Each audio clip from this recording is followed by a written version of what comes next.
সর্বপ্রথমে মহান ঈশ্বরকে ধন্যবাদ দিই এবং সকলকে আরেকটিবার প্রভু যীশু খ্রিস্টের নামেতে শুভেচ্ছা জানাই। সকলকে জয় যীশু।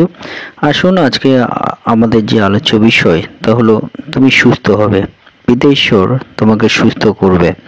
এবং কখন পিতা ঈশ্বর তোমাকে সুস্থ করবে? পিতা ঈশ্বর তিনি বলেন যে তুমি যখন পিতা ঈশ্বরকে অনুসরণ করবে, পিতা ঈশ্বর তোমাকে মুক্ত করবে, পিতা ঈশ্বর তোমাকে উদ্ধার করবে, পিতা ঈশ্বর তোমাকে সে বিপদ হইতে তোমাকে রক্ষা করবে, পিতা ঈশ্বর তোমাকে নতুন করে শক্তি যোগাবে এবং পিতা ঈশ্বর তোমাকে নতুন করে চালাবে, পিতা ঈশ্বর তোমাকে নতুন করে পরিচালনা করবে এবং পিতা ঈশ্বর তোমাকে সুস্থ করে তোমাকে বিজয় দান করবে তোমার জীবনে।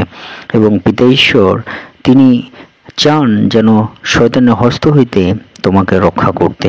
সেই জন্য স্বর্গদূত তোমার জীবনে পাহারা দেওয়ার জন্য পিতা ঈশ্বর তিনি জুগিয়ে দিয়েছেন, যে তোমাকে রক্ষা করার জন্য পিতা ঈশ্বর তোমার জীবনে স্বর্গদূত দিয়েছেন, যাতে তোমার সুস্থতার জীবনে শয়তান যাতে তোমাকে আক্রমণ না করতে পারে, শয়তান যাতে তোমাকে ক্ষতি না করতে পারে, শয়তান যাতে তোমাকে অ্যাটাক না করতে পারে, শয়তান যেন তোমাকে ছুঁতে না পারে। সেই জন্য পিতা ঈশ্বর তিনি তোমার জীবনে স্বর্গদূত দান করেছেন। তুমি যদি বিশ্বাস করো পিতা ঈশ্বর তোমার জীবনে স্বর্গদূত দান করেছেন, তোমাকে সেই শয়তানের হস্ত হইতে তোমাকে রক্ষা করবে। কারণ শয়তান সবসময় চায় তোমার পিছু পিছু আসতে, তোমাকে ক্ষতি করতে, তোমাকে নষ্ট করতে, তোমাকে ধ্বংস করতে। সেই জন্য পিতা ঈশ্বর তিনি বলেছেন যে চোর আসে চুরি, বধ এবং বিনাশ করিতে, কিন্তু আমি আসিয়াছি যেন জীবন এবং উপচয় পাও। হালেলুয়া।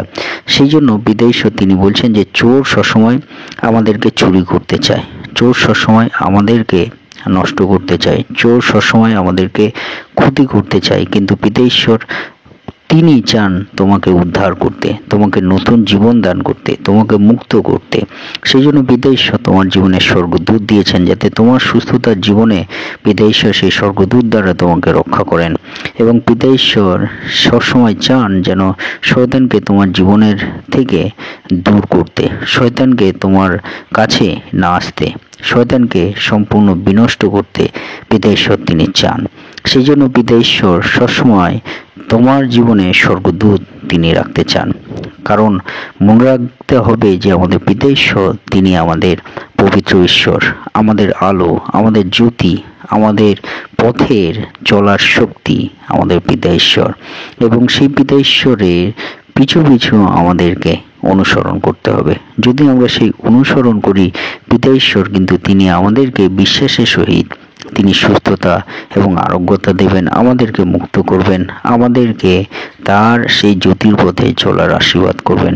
এবং সেই জন্য আমাদের কি করা দরকার আছে?